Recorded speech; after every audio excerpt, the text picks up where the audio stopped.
Hi, welcome and thank you for coming. Welcome to Ride On Bike Shop and Co-op. I started this around over 10 years ago.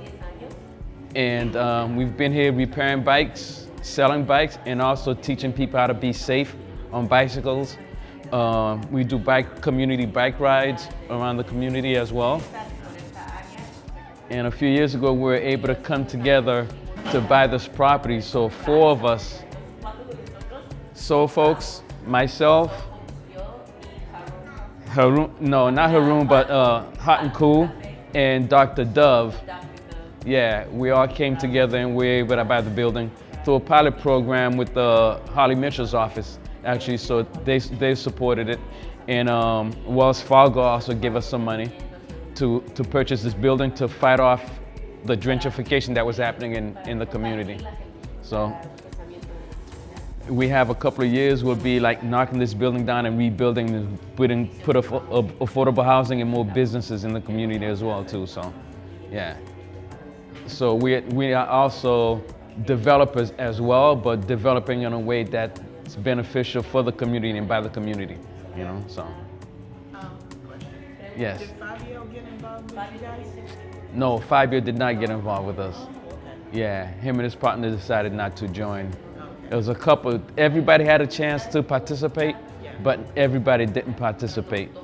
Man.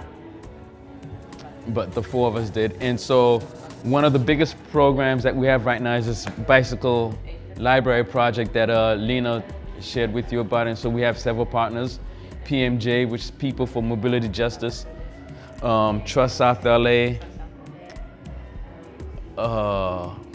Scope, Esperanza, and we have Strategy Center, Ride With Us.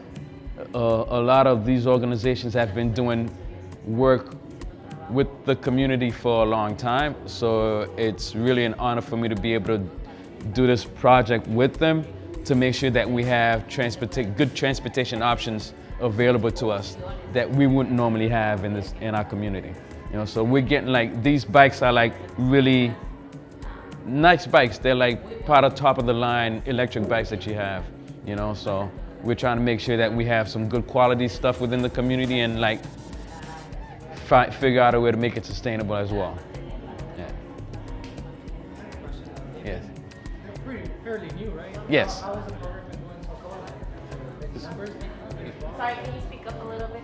I was just saying that the program is fairly new, but I'm curious as to how the program is doing. Have people came and got some bikes or have training?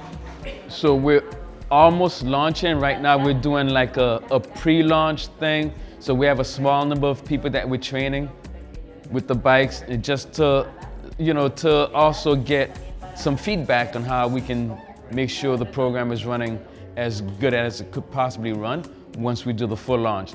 So right now we do have a lot of people that are interested, that are very excited about the project. You know, it's the first one like it in South LA, but I think even in the country, right? It's there's not a program like this right now, so. Yes. Question. Just the mindset behind what the range are. What is the range that somebody can buy one of these? I know these are not for sale, but the quality of the bike, the range. Oh, that's funny because she had the same question. Dígame. Yeah, go ahead. After 6 months, what would it cost per month of the bike? After 6 months, what we're working on making it available to the participants at below market value. I guess to me it's just bringing on this project, which it's still rolling. It's just the funding behind it. How was that? What was the mindset behind that to be able to get just the bikes and all, and funding to be able to start this program?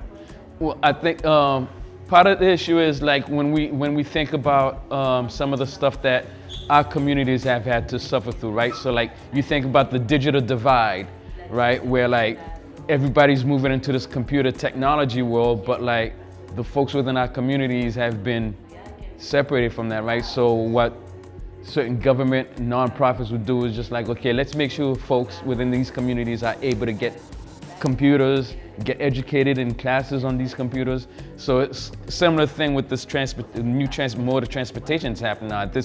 Electric bikes are like a big thing now. It's kind of like the future, right? But how does that impact us, and how do we interact with this new technology within our communities? So CARB, California Air Resource Board, LADOT came together and put up a grant to make sure that folks within our communities are able to have access to this new form of transportation that's moving forward. So that's where the funding is coming from. And so this is a pilot program to see how we can affect people's lives with these e-bikes, and then also figure out how we can make that a larger project across the country and the nation. What is the market value of one of the bikes? The market value for one of these bikes, though, like this one is like closer to like 3,000. So yeah. Yes. Going back to questions about market value. Once you've gone through the free leasing period and we start leasing it on a monthly basis, is the monthly cost a sliding scale, or is it one fixed amount per per bike? And then the other thing is there any financing, especially for those that may not have great credit or any credit at all? How easily will it be to be able to actually get one once you have to be responsible? Okay. Did you have? The moment you take them, you're responsible. Well, he's Financially. But financially. there is, so for the first 6 months of operation, it's completely free. Right. After that, people who qualify, I think, for the Metro Life program, it will continue to be free. Those other people, after that, there will be a sliding scale of costs. We have not determined what that cost is yet, because we have to evaluate the cost to run the program, so that we're actually looking at real numbers to decide, Right. and then have conversations with the users to talk about how this program is also increased or impacting their lives, what they can afford to pay. You know, we don't want to just say this is the price, because we don't know, you know, in those situations what folks can afford to pay. So we want to create something that makes them accessible always. So in essence, what you're answering the question is not Yeah, just it's based sliding on the scale. market No, it's not based on the market value. It's a whole bunch No, of it has nothing to do with that. It's about Yeah. making these bikes accessible to our community. Right. That's the goal. That's the goal. that's Yeah. And Yeah. that was Yeah. included, so the reason why LADOT got this grant from CARB was because of how to close the gap from like. Can you repeat that? I'm sorry.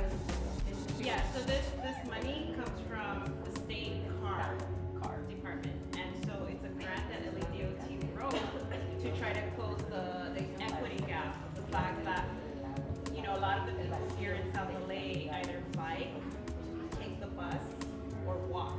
There aren't a lot of people who own vehicles, and so to get them to work or school, the idea is if we introduce these into the community, because they're e-bikes, you're lowering the GHG emissions, but then you're also bringing the equity piece to it.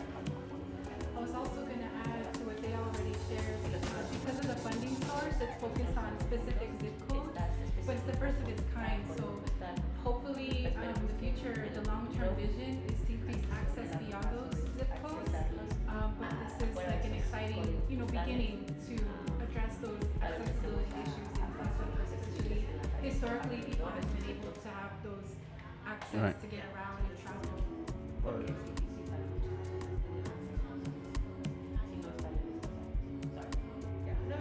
Sure. How long is the grant? 2 years. Yeah. Yeah. So right now the grant covers from this year to 26, and then December of 26. And there's also, and we talked about this some of the previous trainings, right? There's also investment coming from the strategic growth councils in the state called the Transformative Climate Communities, or TCC. There's talks about continuing the bike program for that project there, which is a little bit further south. It's around the Slauson corridor. But the goal ultimately, we want to be able to do this at scale for the whole community, right? So that's part of the conversation we have. Also, the opportunities coming in with federal investments, state investments, right? You know, how we leverage programs like this, right? This is an example, what we hope, of showing how a program like this can work in a community like South Central, right? We want it to be replicated. We don't want it just to be here, right? But we also want it to be, if this is a successful model, let's do it bigger and better. Well, so like you said, you're looking at the grand plan is to make this entire change of a whole new model, where this is not only retail, it's residential. So literally what we'll have is we'll have income, housing income as well. Will any of that actually go towards continuing a program like this? I mean, because we're looking at the grant pretty much may be just on the pricing side, but then we bring in the whole, the whole enchilada with the housing and everything. What that does is that should bring in funds from not only LADOT, but a bunch of other agencies as well. We would hope so, because like, again, right, the goal is to make sure that we have access to transportation within our communities, in all the forms, and as LA's going more, I'm from the East Coast, I'm from Boston, so I didn't own a car until I moved to LA. I rode the trains, rode the buses, and rode a bike. That's how I got around. And public transportation was very accessible. LA changed that model in the 40s, right? And so now they're taking a step back, they're going back to public transportation. So once that happens, we're still gonna need bikes because the first last mile thing is gonna be very important for folks as well too. So we're hoping this gets a lot of funding so that we can continue this program. All right, y'all, we're gonna have to get back on the bus, get back on schedule. Thank you all for your time. Thank you for sharing with us, y'all. Good shop today.